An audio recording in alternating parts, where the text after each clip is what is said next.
الکریم اما بعد فاعوذ باللہ من الشیطان الرجیم بسم اللہ الرحمن الرحیم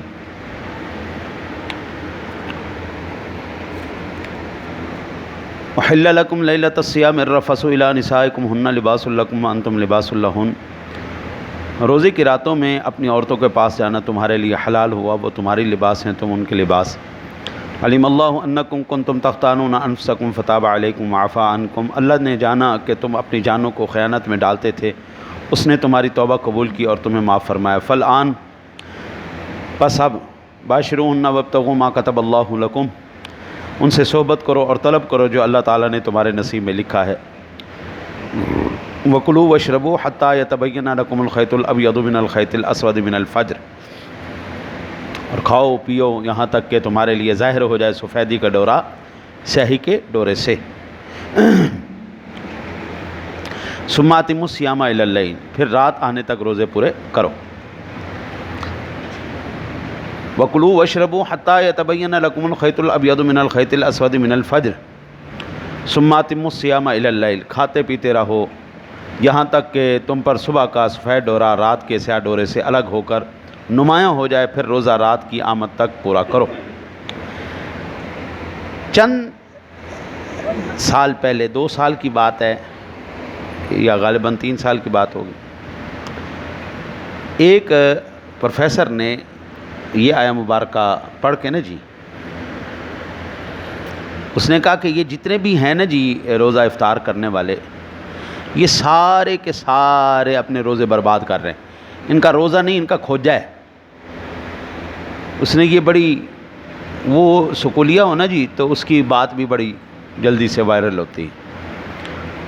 ہم نے کسی سکولیے کا تو کلمہ پڑھا نہیں، ہم نے پڑھا ہے اللہ کے رسول کا کلمہ، اور ہمارے لیے وہی دلیل ہے۔ جب قرآن و حدیث سے بات واضح ہو جائے، دیکھیں قرآن کی صحیح تفسیر اور 100% اتھینٹک تفسیر کون کر سکتا ہے؟ اللہ کا رسول، یا پھر وہ لوگ جنہوں نے رسول اللہ صلی اللہ علیہ وسلم سے سیکھا۔ تو آئیے ہم اسی بات کو احادیث مبارکہ کی روشنی میں دیکھتے ہیں کہ ان کا نظریہ ٹھیک تھا یا جو ہم کرتے ہیں۔ جیسے ہی غروب کا ٹائم ہوتا ہے، ہم غروب کرتے ہی افطاری کر لیتے ہیں، ادھر سے گھگو بجتا ہے، ادھر سے ہم کھانا شروع کر دیتے ہیں۔ آیا ہم روزے صحیح افطار کر رہے ہیں یا ہم اپنے روزوں کو برباد کر رہے ہیں؟ دیکھیں قرآن و حدیث سے جب تک آپ کے پاس دلیل نہ ہو، آپ مطمئن تو نہیں رہیں گے مضطرب ہی رہیں گے کہ پتہ نہیں یار میں ٹھیک کر بھی رہا ہوں یا نہیں کر رہا۔ تو میں سب سے پہلے صحیح بخاری شریف، مسلم شریف اور بے شمار محدثین نے اس حدیث کو نقل کیا۔ کہتے ہیں قال قال رسول اللہ صلی اللہ علیہ وسلم اذا اقبل اللیل من ہا ہنا وادبر النہار من ہا ہنا وغربت الشمس فقد افطر الصائم۔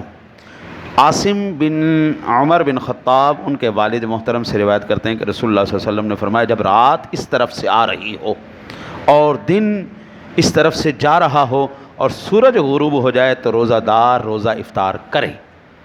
یعنی ایک سائڈ پہ دن ہوگا اور ایک سائڈ پہ غروب میں یہی ہوتا ہے جس طرف غروب ہو رہا ہوتا ہے ادھر اندھیرا ہوتا ہے، اور جدھر ابھی وہ کیونکہ اس کا پرتاؤ اوپر پڑتا ہے دوسری سائڈ پہ اس کی روشنی پڑ رہی ہوتی ہے، لیکن ادھر سے غروب ہو چکا ہے۔ تو سب سے پہلی دلیل بخاری اور مسلم سے ہمیں کیا ملی کہ جو ہم یہ افطاری کرتے ہیں غروب ہوتے ہی، غربت الشمس، جیسے ہی غروب ہوا، سورج غروب ہوا، فقط افطار کرے۔ ہم نے حضور کی سنت پر اور آپ کے حکم پر عمل کیا، پہلی دلیل۔ عن عبداللہ ابن ابی اوفا رضی اللہ تعالیٰ عنہ قال كنا مع رسول اللہ صلی اللہ علیہ وسلم فی سفر وهو صائم فلما غربت الشمس قال لبعض القوم یا فلان قم فاضح لنا فقال رسول اللہ صلی اللہ علیہ وسلم لو امسیت فانزل فاضح لنا قال یا رسول اللہ صلی اللہ علیہ وسلم فلو امسیت قال انزل فاضح لنا قال ان علیک نہارا قال انزل فاضح لنا فانزل فجدح لهم فشرب النبي صلی اللہ علیہ وسلم ثم قال اذا رأيتم الليل قد اقبل من ها هنا فقد افطر الصائم۔ حضرت عبداللہ ابن ابی اوفا رضی اللہ تعالیٰ عنہ روایت کرتے ہیں، یہ بھی بخاری شریف اور مسلم شریف کی حدیث پاک ہے، اور اس کو بھی دیگر بے شمار محدثین نے نقل کیا ہے۔ حضرت عبداللہ ابن ابی اوفا رضی اللہ تعالیٰ عنہ روایت کرتے ہیں کہ ایک سفر میں ہم رسول اللہ صلی اللہ علیہ وسلم کے ساتھ تھے. جب سورج غروب ہو گیا تو آپ نے ایک آدمی سے فرمایا اے فلاں اٹھو ہمارے لیے ستو گھولو.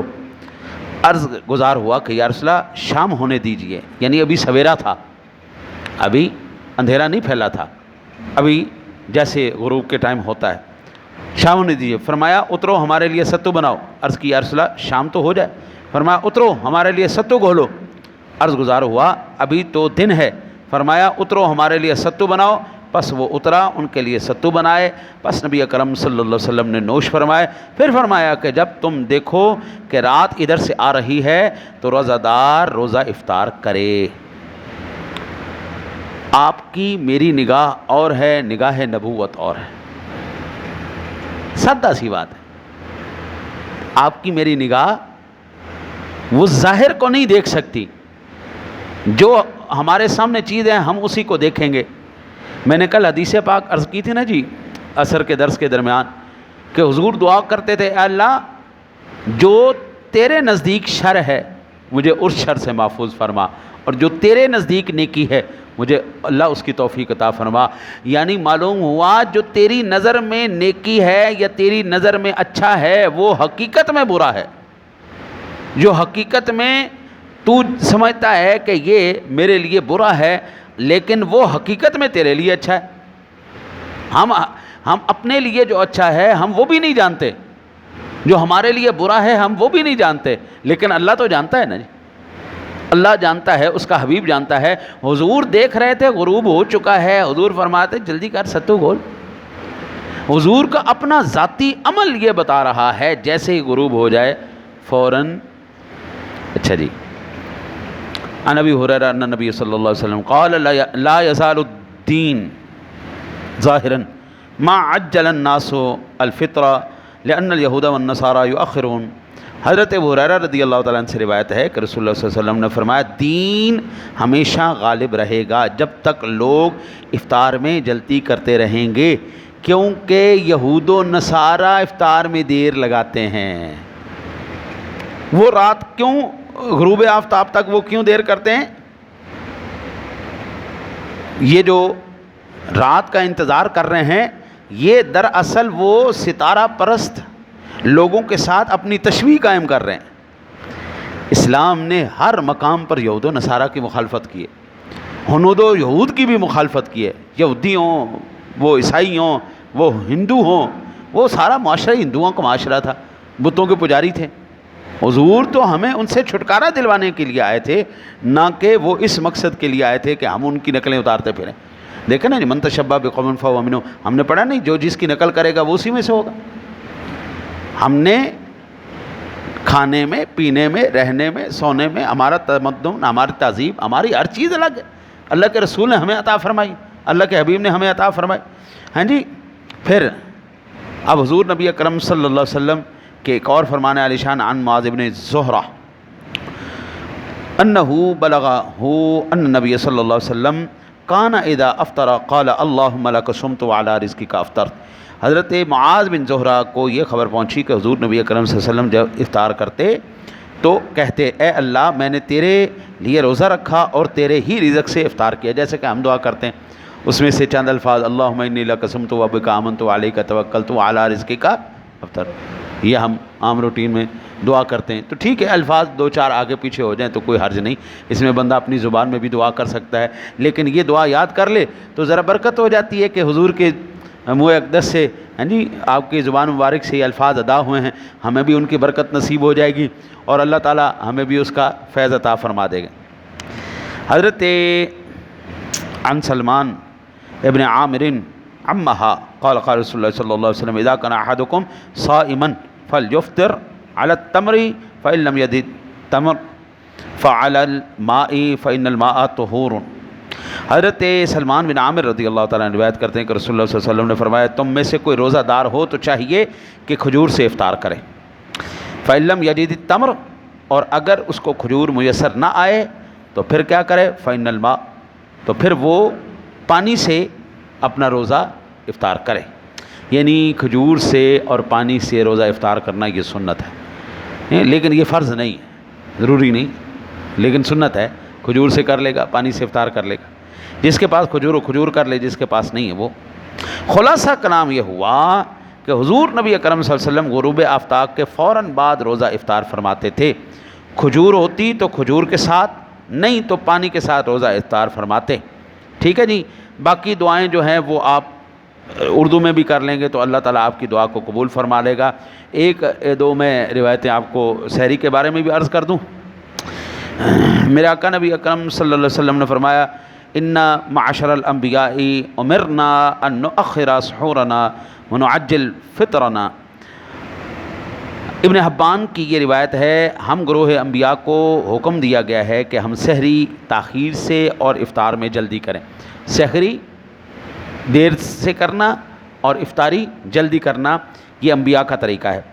سہل بن سعد رضی اللہ تعالیٰ عنہ سے مروی ہے کہ حضور نبی اکرم صلی اللہ علیہ وسلم نے فرمایا لا یزال الناس بخیر ما عجل الفطر، کہ میری امت کے لوگ اس وقت تک بھلائی پر رہیں گے جب تک وہ روزہ جلد افطار کرتے رہیں گے، اور کوئی شخص اتنی بھی تاخیر نہ کر دے کہ اذان نہیں شروع ہو جائیں۔ وہی اتنی بھی تاخیر نہیں، اذان سے کو 2-4-5 منٹ پہلے بندہ جو ہے وہ فارغ ہو جائے۔ تو اگر کوئی کبھی مجبوری ہو جاتی ہے، بندہ لیٹ اٹھتا ہے، تو ہاتھ میں اگر کوئی پانی پی رہا ہے تو ادھر سے گھگو بج گیا تو وہ پانی کا جو ہے وہ پورا کر لے، اپنی وہ حاجت، ہاتھ میں جو لقمہ ہے وہ کھا لے، وہیں پہ پھینک نہ دے۔ اب کہیں گے یہ کیا بات کر دی آپ نے؟ ابو داؤد شریف کی حدیث پاک ہے جی، حضرت ابو ہریرہ سے روایت ہے، میرے آقا نبی اکرم صلی اللہ علیہ وسلم نے فرمایا اذا سمع احدکم النداء والاناء على يده فليدعه حتى يقضي حاجته منه، جب تم میں سے کوئی اذان سنے اور برتن اس کے ہاتھ میں ہو تو اپنی ضروریات پوری کیے بغیر اسے نہ رکھے، اگر ایسا کبھی ہو جائے۔ ٹھیک ہے جی، لیکن اتنی دیر کرنا بھی اچھا نہیں ہے، بندہ 2-4 منٹ پر، لیکن کبھی ہو جاتا ہے، تقاضا بشری ہے، دن میں کام کرنا، یعنی رات کو 2 بجے اٹھنا۔ اب راتوں میں میرے لیے تو سونا بھی معاملہ ہو گیا، ٹھیک ہے نا۔ بعض ساتھی نہیں سوتے، فجر پڑھ کے سوتے ہیں، ہاں جی، فجر پڑھ کے سارے، بعض رات کو سو جاتے ہیں لیکن جو تھکاوٹ نہیں اٹھنے دیتی، لیٹ سحری کرتے ہیں، تو پھر اس وقت یہ حکم جاری ہوگا۔ یہ ہر ایک وقت نہیں کہ اذان ہوگی ادھر سے تو ہم نے گلاس اٹھانا ہے، ایسا نہیں کرنا ہے جی۔ پہلے 4-5 منٹ پہلے کر کے بندہ تسلی سے، تاکہ وہ نماز پڑھنے آئے تو اس کا کھایا پیا باہر ہی نہ آ جائے۔ اللہ سے دعا ہے اللہ آپ کو مجھے عمل کرنے کی توفیق عطا فرمائے۔ اللہم